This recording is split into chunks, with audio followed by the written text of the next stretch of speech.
할렐루야, 반갑습니다, 여러분. 어떻게 한 주간 잘 지내셨습니까?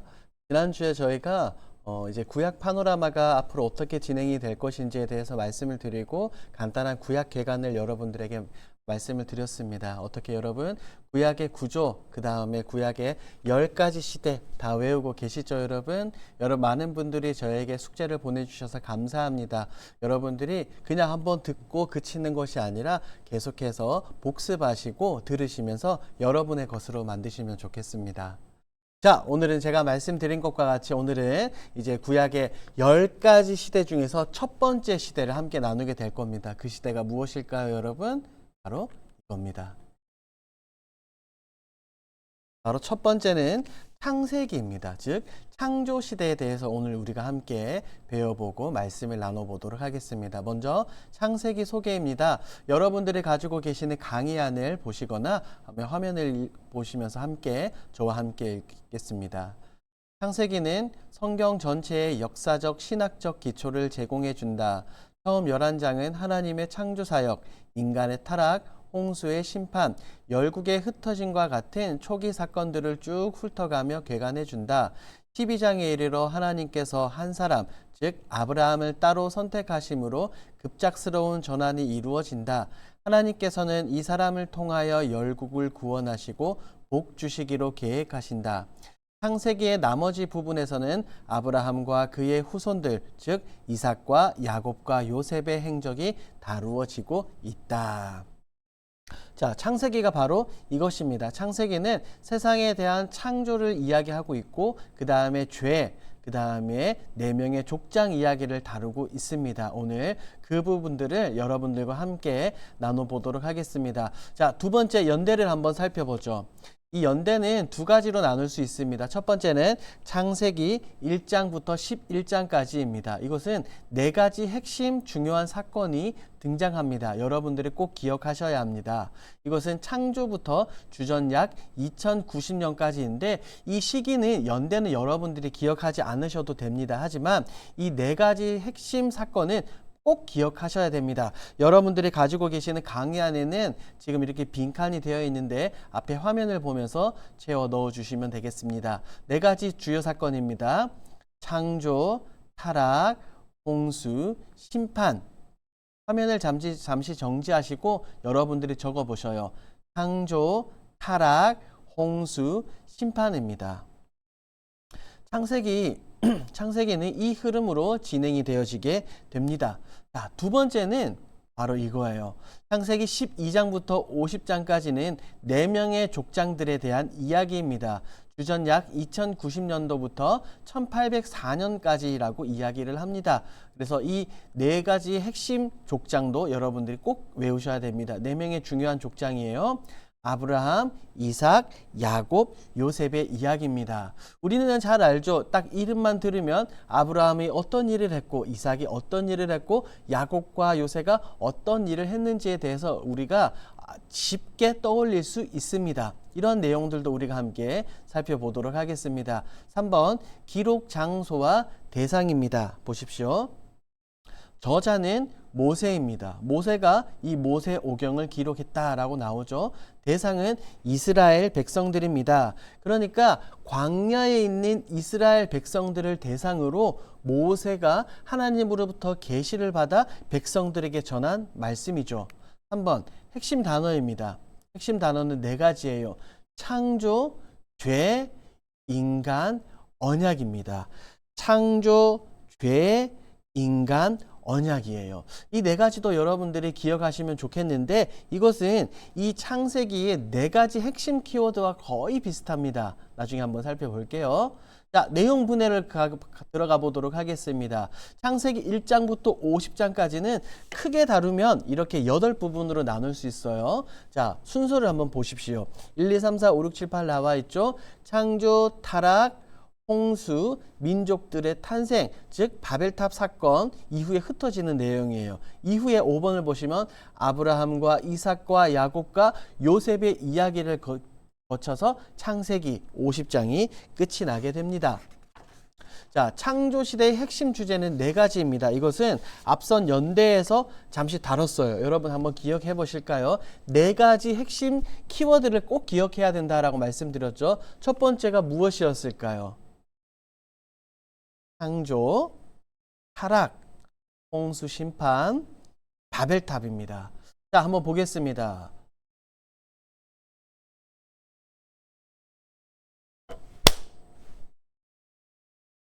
자, 창조시대 핵심 주제를 한번 살펴보도록 하겠습니다. 이 핵심 주제는 앞선 연대에서 여러분들과 잠시 다뤘던 내용인데요. 지금 앞에 주제는 제가 가려놓았죠. 핵심 내용은 나와 있습니다. 자, 핵심 내용을 보면서 우리가 핵심 주제가 무엇인지 한번 살펴볼까요? 1번, 세상의 창조와 인간의 창조는 무엇일까요? 그렇죠. 바로 창조입니다. 두 번째, 죄의 시작, 죄의 확산은 무엇일까요? 바로 타락이죠.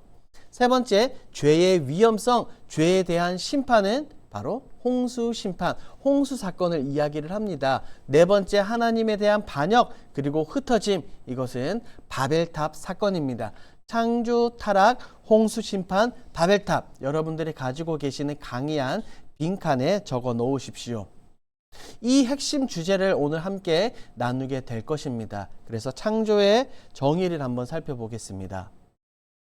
창조란 오직 하나님께 속한 것으로서 창조 이전에 존재하지 않았던 것을 존재하게 하시는 하나님의 행위입니다. 창조는 우리 인간이 할 수 있는 것이 아니에요. 창조는 오직 하나님만이 하실 수 있는 거예요. 그래서 이게 너무나 중요합니다. 창조의 핵심 두 가지. 1번, 여러분의 강의 안에 보시면 빈칸이 되어 있죠. 무로부터의 창조입니다. 이것을 엑스 니힐로라고 표현을 하는데, 하나님은 아무것도 없는 빈 공간 상태에서 무언가를, 세상을 창조하셨다는 거예요. 그런데 보십시오. 예를 들어서 하나님이 어떤 물질이 있고 어떤 세계가 있는데 거기에서 덧붙여서 세상을 만드셨다라고 이야기를 하는 사람들도 있습니다. 하지만 그게 아니에요. 하나님은 아무것도 없는 빈 공간, 즉 무 상태에서 하나님은 세상을 만드셨습니다. 두 번째, 하나님은 초월적 주권을 가지신 창조주입니다. 그 누구도 흉내낼 수 없고 그 누구도 따라할 수 없는 오직 삼위일체 하나님의 독창적인 초월적 주권의 사역이에요. 여러분들이 이것을 반드시 꼭 기억하셔야 됩니다. 빈 공간에서 무언가를 창조하신 삼위일체 하나님의 모습입니다. 자, 그런데 이 창조가 굉장히 재미있어요. 우리가 알기로는 그냥 첫째 날부터 여섯째 날까지 하나님이 순서에 맞춰서 창조를 하셨다라고 기억을 하고 있는데, 맞아요. 그것도 맞지만 하나님은 이 창조에 굉장히 큰 의미를 부여하셨어요. 왜냐하면 여러분들이 강의 안을 보시고 화면을 보시면 이 틀에 따라서 하나님이 창조를 하셨어요. 자, 한번 보겠습니다.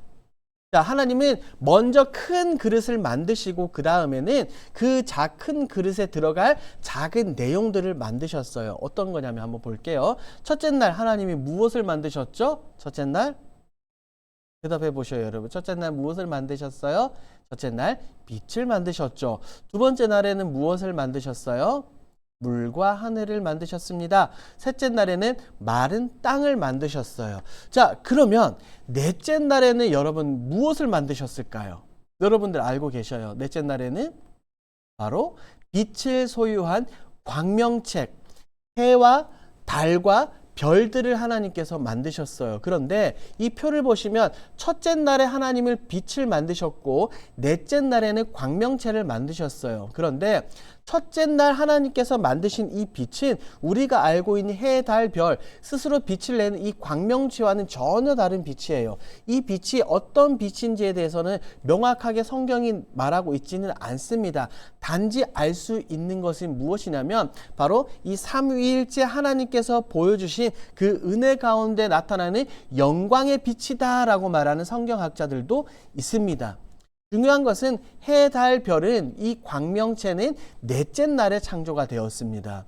그러니까 첫째 날에는 하나님이 빛을 만드시고 넷째 날에는 광명체를 만드셨어요. 둘째 날 한번 볼게요. 둘째 날에는 하나님이 물과 하늘을 만드셨는데 다섯째 날에는 어때요? 그 물과 하늘에 뛰놀 수 있는 피조물을 만드셨어요. 물에는, 바다에는 많은 물고기를 만들어 주셨고, 이 하늘에는 많은 새들을 만들어 주셨어요. 셋째 날 마른 땅이에요. 땅을 만들어 주시고, 여섯째 날에는 보니까 육축 동물과 인간을 만들어 주셨어요. 그러니까 제가 조금 전에 말씀을 드린 것과 같이 하나님은 이 첫째 날, 둘째 날, 셋째 날에는 큰 그릇을 만드시고, 넷째 날, 다섯째 날, 여섯째 날에는 이 큰 그릇 안에 들어갈 수 있는 내용들을 만들어 주신 거예요. 자, 이 창조 교리가 왜 이렇게 중요하냐면 여러 가지로 한번 나눠볼게요. 첫 번째, 하나님의 주권을 확실히 드러냅니다. 창조는 아까 우리가 살펴본 것처럼 하나님의 독특한 독창적인 사역이에요. 그 누구도 따라할 수 없는 하나님의 사역입니다. 그러니 창조는 하나님의 주권을 드러낼 수밖에 없어요. 그리고 두 번째, 대부분의 신조들이 창조 교리를 확증한다. 여기서 말하는 신조들이란 우리 교리들입니다. 흔히 말하는 신앙 고백서들 혹은 대요리 문답과 소요리 문답, 신도 개요서를 이야기를 합니다. 대부분의 이런 교육서들이, 교리서들이, 고백서들이 창조 교리에 대해서 분명하게 이야기를 하고 있습니다. 세 번째, 성경이 창조 교리를 말한다. 하나님의 감동으로 지어진 이 성경이 말한다면 더 이상 말할 것도 없겠죠. 네 번째, 창조는 세상을 이해하는 궁극적인 틀입니다. 이것은 창조를 이해해야 우리가 이 세상을 이해할 수 있는 거예요. 창조가 믿어지지 않고 창조를 이해할 수 없으면 이 세상이 어떻게 돌아가는지, 어떻게 운행되는지 우리는 전혀 이해할 수 없습니다. 다섯 번째, 하나님은 전체와 피조물의 세부적인 것도 주관하고 계세요. 하나님 그냥 첫째 날부터 여섯째 날까지 이 세상을 만드시고 난 이후에 그냥 내버려 두지 않으세요. 아, 내가 이 세상을 만들었으니까 그냥 잘 돌아가겠지 하고 그냥 버려두시는 것이 아니라 지금 이 순간에도 세밀하게 하나님은 간섭하고 계신다는 거예요. 이 부분은 나중에 한 번 더 나누도록 하겠습니다. 자, 창조의 절정입니다. 5번 창조의 절정. 창조의 절정은 무엇일까요? 바로 사람의 창조입니다. 왜 사람이 창조의 절정일까요? 사람은 하나님께서 흙으로 빚으셨어요. 기억을 해보시면 이 육축까지 여섯째 날 창조하시는 그 모든 것은 하나님께서 어떻게 하셨어요? 말씀으로 빛이 있으라 하심에 빛이 생겨났고요. 묻이 드러나라 라고 하나님이 말씀하시니까 묻이 드러났어요. 땅이 드러났어요. 다른 모든 것들은 하나님께서 말씀으로 창조하셨는데 유독 사람만 하나님이 조물조물 빚으셨어요. 흙으로 빚으셨어요. 자, 3번. 하나님의 형상을 가진 존재가 바로 사람입니다. 하나님의 형상을 가졌다고 해서 우리가 하나님의 모습을 닮았다라고 착각하면 안 됩니다. 왜요? 하나님은 무엇이기 때문에? 하나님은 영이시죠. 영이라는 것은 비가시적이고 비물질적이에요. 우리가 눈으로 볼 수 없고 우리가 손으로 만질 수 없다는 겁니다. 그런데 왜 우리나 사람은 하나님의 형상이다 라고 말할까요? 그것은 우리 사람이 하나님이 가지고 계시는 여러 가지 속성 중에 우리가 공유하는 속성이 있어요. 예를 들어서 사랑이 있고요. 예를 들어서 지혜가 있습니다. 하나님의 닮은 이 마음이 있다는 거예요. 그렇기 때문에 우리가 하나님의 형상입니다. 기억하셔야 될 것은 우리 그리스도인들만 하나님의 형상인 것이 아니라 교회를 다니지 않는 이 예수님을 믿지 않는 하나님을 믿지 않는 세상 사람들 역시 하나님의 형상이에요. 그렇기 때문에 우리가 함부로 사람을 무시하거나 모멸해서는 안 됩니다. 이 땅에 있는 모든 사람들, 우리들, 한국인들, 미국인들, 아프리카인, 유럽인 할 것 없이 모두 다 고귀한 하나님의 형상이다라는 것을 우리가 꼭 기억을 해야 합니다. 자, 네 번째는 사람의 역할입니다. 하나님은 사람을 지으시고 하나님은 명령을 주셨어요. 그것을 우리는 문화명령이다라고 이렇게 말을 합니다. 이 문화명령은 창세기에 5가지로 등장을 합니다. 생육하고 번성하고 충만하고 정복하고 다스리라. 생번충정다. 생육하고 번성하고 충만하고 정복하고 다스리라는 이 문화명령 5가지를 우리에게 주셨습니다. 그런데 우리가 후에 살펴보겠지만 이 타락 이후에 노아에게 주어진 문화명령은 3가지로 압축이 됩니다. 이 부분은 후에 노아의 부분에서 우리가 함께 살펴보도록 하겠습니다. 넘어가겠습니다. 자, 우리 함께 화면을 보시면서 함께 힘차게 읽도록 하겠습니다. 시작. 창조는 하나님의 위대하심을 드러낸다. 이에 대한 우리의 마땅한 반응은 하나님에 대한 찬양과 감사이다. 이 세상을 창조하신 하나님을 기억하며 우리는 당연히 영광과 감사와 모든 것을 우리 삼위 하나님께 올려드려야 합니다. 자, 지도를 한번 보죠. 에덴 동산은 어디에 있었을까요? 정확한 위치는 잘 모릅니다. 하지만 성경을 근거로 몇 가지 강이 흐른다, 그렇게 생각을 해서 그림에 보이는 것 같이 에덴 동산은 아마 이쯤이 아니었을까라고 성경학자들이 추측을 하기는 합니다. 하지만 정확하게 에덴 동산은 딱 이 장소다라고 명확하게 말하지는 않습니다. 넘어가겠습니다. 자, 2번째 바로 타락에 대한 이야기입니다. 이 그림은 선악과를 따먹은, 선악을 알게 하는 열매를 따먹은 아담과 하와에 대한 내용이죠. 한번 살펴보겠습니다. 타락의 정의죠. 타락의 정의도 우리가 함께 읽도록 합니다. 시작. 하나님의 형상으로 지음받은 사람이 하나님의 말씀에 불순종함으로 인해 이 세상에 죄가 들어오게 되었으며 이로 인해 하나님과 영적으로 멀어진 사건입니다.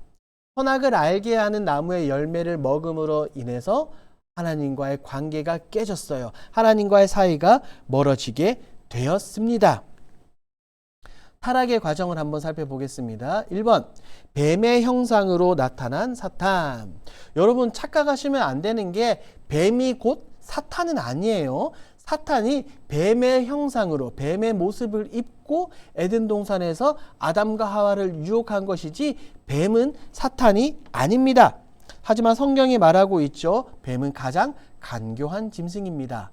2번째, 말씀을 왜곡합니다. 사탄은 하나님의 말씀을 알고 있어요. 그래서 하나님의 말씀을 마치 옳은 것처럼 이야기하면서 말씀을 잠깐 바꿔버리는 거예요. 그래서 하와가 거기에 넘어갔죠. 중요한 것은 사탄도 하나님의 말씀을 알고 있어요. 우리 주님께서 금식을 하셨지 않습니까? 그때 사탄이 예수님께 나타나 예수님을 유혹할 때 무엇으로 유혹했습니까? 맞아요. 하나님의 말씀으로 유혹을 했어요. 사탄도 하나님의 말씀을 알고 있다. 이것을 꼭 기억하셔야 됩니다. 3번째, 사탄은 하나님의 창조물로 사람을 유혹했습니다.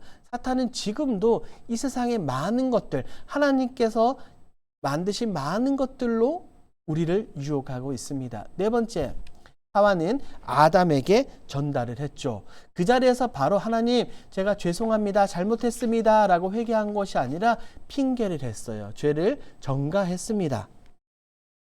타락의 결과를 한번 살펴보죠. 여러분들이 강의안을 보시고 빈칸에 이렇게 받아 적으십시오. 자, 타락의 결과 죽음이 들어오게 되었습니다. 그런데 한번 보십시오.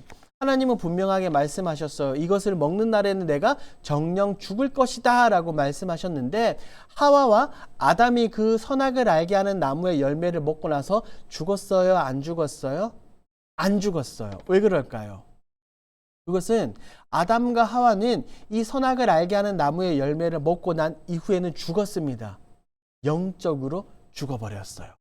하나님과의 관계가 단절되었어요. 육체적 죽음은 잠시 유보되었지만 그들은 영적으로 죽을 수밖에 없었습니다. 2번째, 수치심과 두려움이 찾아오게 되었습니다. 자, 이 열매를 먹고 나서 그들의 눈이 밝아져서 무엇을 알게 되었습니까? 그들이 지금 벗고 있다. 내가 벌거벗고 있다는 것을 알아차린 거예요. 그래서 어떻게 되었어요? 그들이 빨리 달려가서 무화과 나무 잎을 따서 그들의 이 은밀한 부위를 가렸습니다. 자, 두려움이 찾아오게 되었어요. 그래서 하나님이 아담아 어디 있느냐라고 부르실 때 그들은 어떻게 해요? 나무 뒤에 숨었어요. 하나님 앞에서 도망갔습니다. 죄의 두려움 때문에. 자, 하나님의 판결을 보도록 하죠. 하나님의 판결. 첫 번째. 뱀은 어떤 판결을 받을까요? 여러분, 뱀은 원수가 됩니다. 뱀은 피조물 중에 가장 비천한 자리에 하나님이 두셨어요. 너는 배로 기어다니고 흙을 먹게 될 것이며 여자의 후손과 원수가 될 것이다 라고 하나님이 그 뱀에게 판결하셨습니다. 두 번째, 여자는 그럼 어떤 판결을 받았을까요? 바로 이것입니다. 남편을 원하고 남편은 너를 다스릴 것이다. 너는 그리고 이 고통, 해산의 고통을 당하게 될 것이다 라고 하나님은 이야기를 하셨습니다. 세 번째, 남자는 존재 자체가 고통이에요. 땀을 흘리지 않고는 먹을 수 없게 되었어요. 죄가 들어오기 이전에 어땠어요? 아담과 하와는 그저 그냥 열매들을 따먹으면 되었어요. 땀 흘리지도 않고 그냥 많은 풍성한 것들을 그냥 먹기만 하면 되었는데 이제는 땀 흘리고 노동하고 수고해야만 그들이 먹고 마실 수 있게 되었습니다. 판결의 핵심이 바로 중요합니다. 판결의 핵심은 바로 이것입니다.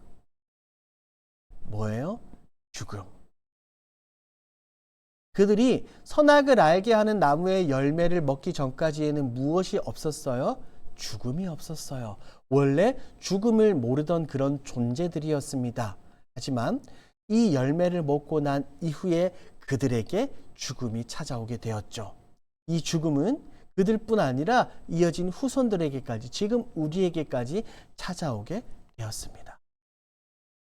자, 그 이후에 하나님과의 단절이 있게 되었죠. 두 가지입니다. 하나님께 나아가는 길이 어떻게 되었어요? 차단이 되었어요. 아담과 하와는 이 에덴 동산에서 쫓겨나게 되죠. 하나님이 에덴 동산에 들어와서 생명나무를 먹지 못하도록, 이 열매를 먹지 못하도록 그룹들과 두루 도는 불칼을 두셔서 그들의 길이 완전히 차단되었어요. 두 번째로 보시면 하나님께 나아가는 길이 굉장히 까다로워졌습니다. 이전에는 에덴 동산에서 아담은 하나님과 동행했어요. 하나님과 교제를 했어요. 하지만 죄로 인해서 이제 하나님께 나아가는 길이 굉장히 까다로워졌습니다. 언약궤 앞에 나아가는 것도, 지성소 앞에 나아가는 것도 아무나 나아갈 수 없게 되었어요. 한번 읽어볼까요? 시작. 대가를 지불함으로 회복시키겠다 약속하심. 자, 이런 죄를 범하고 타락에 빠져 있는 사람들에게 하나님은 한 가지 희망을 던져주십니다. 어떤 대가를 치르더라도 너희를 회복시켜 주시겠다라고 하나님이 분명하게 약속하셨죠.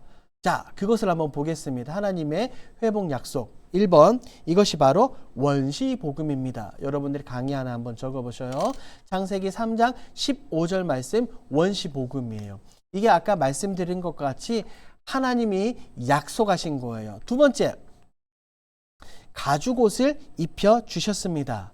이 가죽옷의 의미는 너무나도 중요합니다. 제가 이 부분으로 한번 설교를 한 적이 있어요. 여러분들이 시간이 되시면 저희 교회 유튜브에 들어오셔서 이 가죽옷의 비밀이라는 제목의 이 말씀을 들어보시면 좋겠습니다. 자, 이 죄는 이제 아담과 하와에게 머물러 있지 않고 죄는 점점 불어나고 퍼지게 됩니다. 자, 1번, 아담과 하와는 가인과 아벨을 낳게 됩니다. 우리가 알고 있는 것처럼 가인은 시기심에 불타서 아벨을 죽이게 되죠. 죄도 전염이 돼요. 죄도 오염이 된다는 거예요. 가인의 문제는 무엇이었을까요? 바로 자기 의가 문제였습니다. 내가 이렇게까지 하나님께 나와서 제사를 드리는데 하나님은 왜 안 받으시는 거야? 자신을 굉장히 드높였어요. 반면 아벨의 태도는 어떤 태도였어요? 바로 낮아지고 겸손하고 은혜의 태도였어요. 히브리서가 그것을 우리에게 분명하게 이야기해 주고 있습니다. 자, 계속해서 살펴보면 후손들에게 이어지는 영향력입니다. 자, 아담과 하와에게서부터 이어진 이 죄는 가인에게 이어졌죠. 가인은 아벨을 죽였습니다. 이후에 가인의 후손 중에 성경을 보니까 라멕이라는 사람이 있습니다. 즉 가인을 통해 불경건한 자손들이 계속해서 태어나는 거예요. 라멕은 어떤 범죄를 저질렀을까요? 라멕은 그의 아내들에게 이야기를 합니다. 내가 아이를 죽였다라고 이야기를 하면서 노래를 막 불러요. 가인과 똑같이 살인을 저지르는 모습을 볼 수가 있습니다. 자, 두 번째, 아벨의 후손을 통해서는 아벨은 이제 비록 죽었지만 하나님은 아벨 대신에 새로운 생명을 주셨죠. 그게 바로 셋이에요. 이 셋과 에녹과 계속해서 노아까지 경건한 자손들이 이어지게 됩니다. 자, 그 이후에 노아가 나타나게 되는데, 하지만 하나님께서 약속하신 여자의 후손은 아니에요.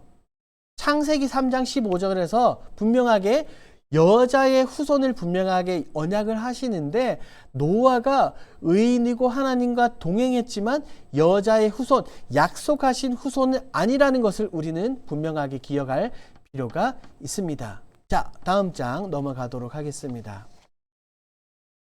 무슨 사건일까요? 그림만 보고 한번 맞춰보십시오. 맞아요. 홍수에 대한 사건입니다. 한번 살펴보겠습니다. 자, 홍수의 정의에 대해서 우리가 먼저 한번 살펴보겠습니다. 엄청나게 불어난 죄로 인하여 하나님은 노아와 그의 가족을 제외한 모든 인류와 동물들을 홍수로 멸망시키신다. 자, 홍수의 원인은 바로 이것입니다. 하나님의 영광보다 자신들의 명예를 얻고자 했습니다. 눈으로 보기에 탐스러운 것들을 그들은 취하고자 했어요. 그러니까 이것은 창세기 3장과 유사합니다. 이것은 이제 선악을 알게 하는 나무의 열매를 보니까 하와가 어땠어요? 먹음직하고 보암직하고 탐스러웠다는 말이에요. 근데 성경을 보니까 이어진 사람들, 후손들 역시 내가 원하고 내가 보기에 좋아 보이는 이 모든 것들을 스스로 쟁취하려고 했습니다. 한번 개인과 가족이 아닌 무리 전체가 죄를 짓기 시작을 했습니다. 보세요. 처음에는 아담과 하와 각 개인이 죄를 지었죠. 이후에는 아벨이 죄를 지었어요. 후손 라멕도 죄를 지었어요. 이제 개인에서 가정으로 넘어갔다가 이제는 그 가정이 퍼져서 어떻게 모든 사람들, 무리가 죄를 짓게 된 것입니다. 그래서 성경은 말하죠. 죄악이 세상에 가득하게 되었다. 이 땅 가운데, 이 세계 가운데 죄악이 너무나도 가득하게 되어서 공의의 하나님은 그것을 더 이상 두고 보실 수 없으셨어요.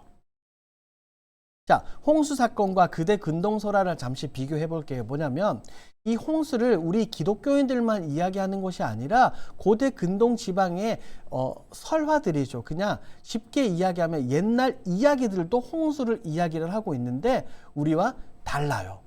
자, 성경은 이 홍수의 원인을 죄로 인간의 죄 때문이다 라고 보지만 고대 근동설화는 재밌죠. 인구 과잉으로 인해서 시끄럽다는 거예요.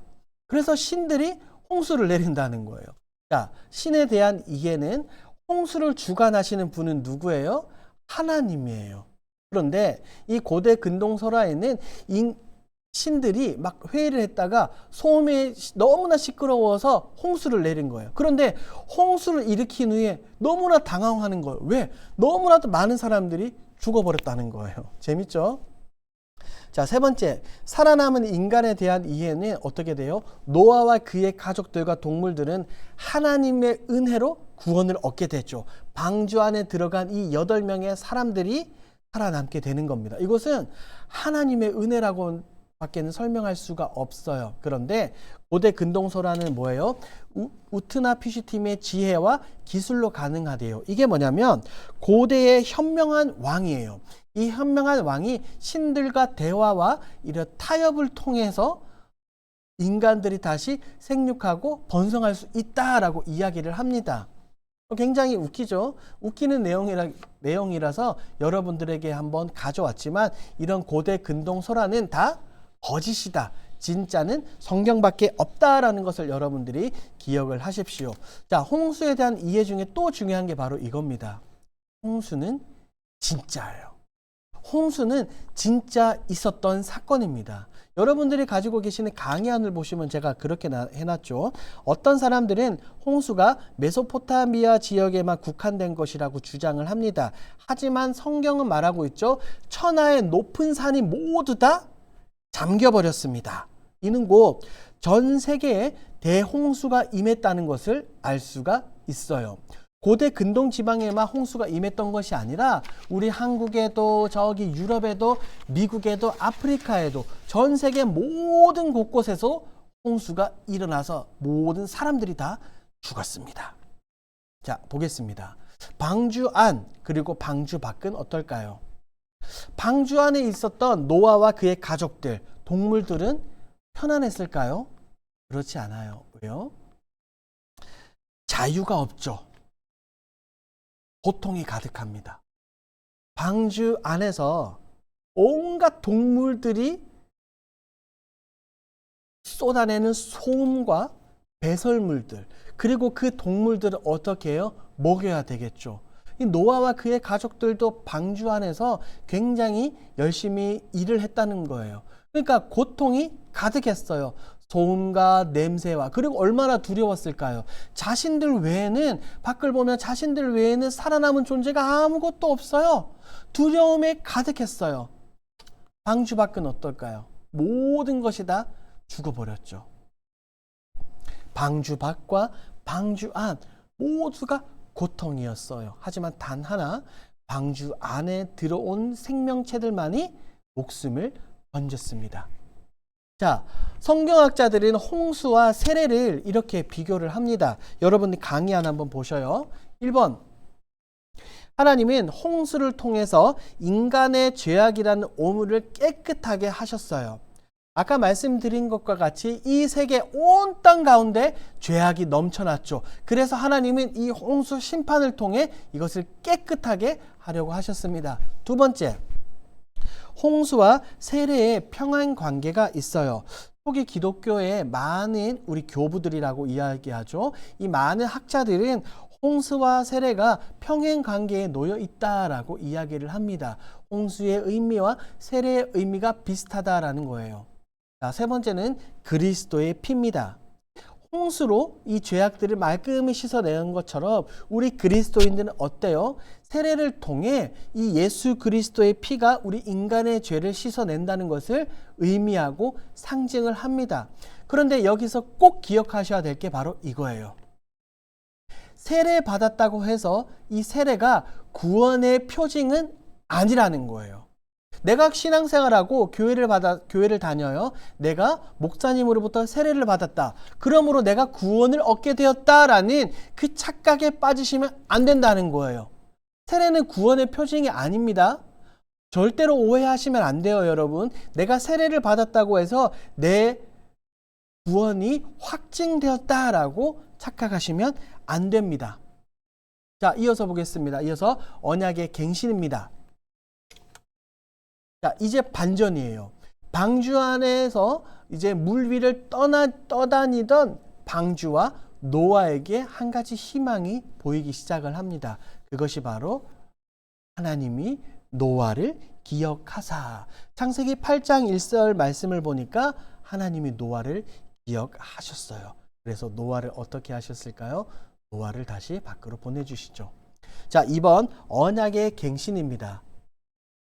노아는 방주 밖에서 무엇을 했을까요? 바로 제단을 쌓았습니다. 그리고 아까 말씀드린 것과 같이 이제 아담에게 주었던, 첫사람에게 주어졌던 이 문화 명령이 조금 축소되어서 다시 그대로 나오는 것을 볼 수가 있습니다. 여러분들이 성경책을 가지고 한번 찾아보십시오. 창세기 2장에 나오는 문화 명령과 이 창세기 이제 10장, 이제 9장과 10장에 나오는 문화 명령은 달라요.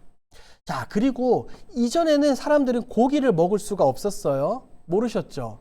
이제 이 노아의 방주 사건 이후에 하나님이 고기를 먹는 것을 허락해 주셨습니다. 그리고 다시는 홍수로 심판하지 않겠다라는 언약의 표징으로 무엇을 주셨죠? 그래요. 무지개를 우리에게 보여주셨습니다. 이 무지개가 하나님의 언약에 대한 상징인데 요즘은 어때요? 너무나도 변질되어 버렸어요. 동성애자들이 그들이 문화라고 이야기하면서 무지개를 갖다 써요. 너무나 마음이 아프죠. 무지개는 하나님의 약속의 상징입니다. 자, 이 죄의 영향력은 어떻게 되었을까요? 죄는 사라졌을까요? 그렇지 않아요. 죄는 사라지지 않았습니다. 비록 세상의 모든 호흡하는 모든 것들이 다 죽었지만 이 방주 안에 타 있던 노아와 그의 가족들 역시 죄를 안고 있었죠. 자, 죄가 사라지지 않았어요. 노아는 술 취했고요. 노아의 자녀들은 이 술 취함과 더불어 불미스러운 행동이 나타나게 되어집니다. 자, 하지만 그럼에도 불구하고 하나님은 그들을 포기하지 않으셨어요. 하나님께서 약속하신 이 언약은 그냥 딱 끊겨버리는 것이 아니라 계속해서 지속되는 것을 우리는 성경을 통해서 살펴볼 수가 있습니다. 자, 지도를 한번 볼게요. 아까 여러분들이 제가 이 아담, 즉 에덴 동산은 이쯤이다라는 지도를 보여드렸죠. 자, 두 번째는 노아 시대에 아마 이쯤에서 내렸을 것이다. 왜냐하면 성경에 아라랏산이라고 분명히 나와 있거든요. 그래서 노아 시대는 아마 저기 2번 저쯤일 것이다. 그리고 그들이 흩어져서 3번 지역 쪽으로 내려왔을 것이다 라고 성경학자들은 이야기를 합니다. 이게 중요하지는 않지만 여러분들이 조금 흥미로울 것 같아서 지도를 보여드립니다. 자, 중요한 겁니다. 한번 볼게요. 노아는 실패하지만 하나님의 언약은 노아와 상관없이 하나님의 신실하심을 통해서 성취됩니다. 무슨 말이냐면 노아 역시 홍수 심판 이후에 죄를 지어요. 하지만 그럼에도 불구하고 하나님의 약속하심은, 하나님의 언약하심은 계속해서 이어져 내려간다는 것을 이야기를 합니다. 계속해서 한번 살펴보겠습니다. 자, 그림을 보고 한번 맞춰보십시오. 어떤 사건일까요? 맞아요. 바벨탑 사건입니다. 바벨탑 사건도 굉장히 재미있습니다. 자, 바벨탑의 정의를 한번 살펴보죠. 함께 읽어볼까요, 여러분? 시작. 다시 죄를 범한 사람들이 이번에는 하나님의 영광에 도전하며 스스로 하나님이 되려고 노력하다. 자, 노아 방주 사건 이후에 사람들이 또 많이 퍼지죠. 아까 말씀드린 것과 같이 노아의 가족들로부터 시작된 그 죄가 또 다시 퍼져서 많은 사람들이 또 범죄하게 되었습니다. 자, 바벨탑이 말하는 상징을 한번 보도록 할게요. 1번, 반항의 상징이에요. 누구에 대한 반항일까요? 그렇죠. 우리 구주 하나님에 대한 반항입니다. 자, 어떤 반항일까요? 흩어지라는 명령을 무시했습니다. 이 문화 명령이에요. 너희는 흩어져서 생육하고 번성하라는 이 하나님의 명령을 무시하는 거예요. 두 번째, 하나님에 대한 도전입니다. 여러분들이 가지고 계시는 강의 안에 보시면 제가 창세기 9장 4절이라고 나와 있는데 오타입니다. 창세기 11장 4절이에요. 11장 4절을 여러분들이 한번 읽어보시면 좋겠습니다. 자, 어떻게 하나님에 대한 도전일까요? 보겠습니다. 2번, 그들 스스로 신이 되고자 했습니다. 무슨 말일까요? 아니, 어떻게 그들 스스로 신이 되고자 했을까요? 바로 인간의 기술을 의지해서 높은 탑을 쌓았습니다. 두 번째, 이제 하나님의 이름을 부르지 않아요. 여호와의 이름을 부르지 않습니다. 세 번째, 중요해요. 자신들의 이름을 내고자 했습니다. 여기서 자신들의 이름을 낸다는 것은 원어적인 표현으로 살펴보면 내가 내 이름을 만들겠다는 거예요. 이름이 왜 중요하냐면 이름은 이름을 지어주는 사람에 속한다는 겁니다. 예를 들면 하엘이가 있잖아요. 하엘이의 이름을 저와 아내가 지었거든요. 제가 하엘이의 이름을 지어줬다는 것은 하엘이는 곧 우리에게, 저에게 속한다는 의미예요. 이전까지 하나님께서 사람들을 만드시고 사람들에게 이름을 부여하셨다는 이 의미는 이 사람들이 하나님의 소유였다는 거예요. 그런데 이제 이 11장에 이르러 우리가 우리의 이름을 만들자는 거예요. 그것은 더 이상 하나님께 속하지 말자, 하나님이 주시는 이름을 가지고 살아가는 것이 아니라 내가 내 이름을 만들자, 내가 하나님으로부터 독립하자라는 그 의미를 가지고 있습니다. 무슨 말인지 이해가 되시죠? 그냥 내가 이름을 낸다는 것이 그냥 성경적인 표현이라고 생각하시면 안 되고, 이것은 하나님에 대한 반역, 하나님에 대해서 대적한다는 것을 여러분들이 꼭 기억하셔야 합니다. 자, 그렇다면 바벨탑의 결과는 무엇일까요? 공의의 하나님께서 범죄하는 그들을 그대로 용납하지 않으시죠. 말씀으로 심판하십니다. 우리가 알고 있는 것처럼 그들의 언어를 어떻게 해요? 혼잡해서 더 이상 대화가 되지 않도록 심판하십니다. 두 번째, 대화가 되지 않으니까 어떻게 돼요? 혼란이 오죠. 나는 한국어로 이야기하는데 저 사람은 태국어로 말해. 또 저 사람은 영어로 말해. 저 사람은 또 캄보디아어로 말해. 언어가 흩어지면서 대혼란이 이루어집니다. 그러니까 이 높은 하늘에 닿으려고 하는 이 탑을 쌓는 것이 중단이 될 수밖에 없겠죠. 그리고 나서는 어떻게 해요? 언어가 통하는 사람들끼리 3, 4, 5 모여 끼리끼리 흩어지기 시작을 하는 겁니다. 그래서 11장이 흩어짐으로 끝나게 되는 거예요. 자, 한번 보겠습니다. 바벨탑 사건이 소망 없음으로 끝나는 듯해 보이나 새로운 언약의 계보가 이어집니다. 보세요. 창세기 1장부터 지금 11장까지는 이 전 세계에 대한 역사예요. 창조가 있었고요. 아담과 하와, 가인과 아벨, 셋으로부터 쭉 이어져 내려왔죠. 노아에서 잠시 멈췄다가 인구가 노아와 그의 가족들 8명을 통해서 다시 불어나고 번성하기 시작을 합니다. 불어난 사람들이 이 11장에 이르러 또다시 죄를 짓죠. 탑을 쌓으며 하나님께 닿고자 합니다. 그런데 하나님이 다시 심판하시죠. 다시 뿔뿔이 흩어져 버립니다. 아담에게서도 소망이 끊어져 보이고, 노아에게서도 소망이 끊어져 보이고, 바벨탑 사건을 통해서도 소망이 끊어져 보이는 것 같아 보이지만 하나님은 거기서 멈추시지 않으셔요. 이전까지는 전 세계의 역사를 아울렀다면 이제는 초점을 명확하게 좁히시는 거예요. 하나님은 이제 한 사람을 부르십니다. 그 사람이 누구일까요? 창세기 12장에 처음으로 등장하는 바로 아브라함입니다. 하나님은 이제 아브라함을 통해서 구원 역사를 이뤄 가십니다. 자, 오늘의 숙제입니다. 구약의 구조를 빈 종이에 5번 그려보십시오. 많은 분들이 이 구약의 구조를 이렇게 그려서 저에게 보내주셔서 너무나 감사합니다. 구약의 구조 여러분들 이제 아실 수 있겠죠? 큰 방, 작은 방, 큰 방. 왼쪽 큰 방은 또 2개, 오른쪽 큰 방은 또 2개. 이해하시죠? 그 다음에 구약의 10가지 시대 꼭 기억하셔야 됩니다. 자, 두 번째, 창조시대 핵심 주제 4가지와 내용을 5번씩 적어 보십시오. 창조시대 핵심 주제가 뭐였어요? 바로 이 화면입니다. 창조, 타락, 홍수심판, 바벨탑. 핵심 내용. 세상의 창조, 인간의 창조, 죄의 시작, 죄의 위험성, 하나님께 대한 반역과 흩어짐. 이 창조시대의 4가지 이 핵심 키워드와 주제를 여러분들이 꼭 적어 보십시오. 그래야 오늘 이 창조시대의 강의가 여러분들 머릿속에 다 그려질 겁니다. 어렵지 않죠? 창조, 타락, 홍수, 바벨탑. 이게 딱 이어져야 합니다. 이 바벨탑 사건까지는 전 세상에, 온 세상에 대한 하나님의 관심이었고, 이제 다음 주부터는 이 한 사람 족장에 집중해 보도록 하겠습니다. 여러분, 오늘도 이렇게 귀한 강의를 들어주셔서 감사합니다. 숙제 꼭 열심히 해보시고, 모르는 부분들은 다시 한번 돌려서 들으시기 바랍니다. 오늘도 수고하셨습니다. 고맙습니다.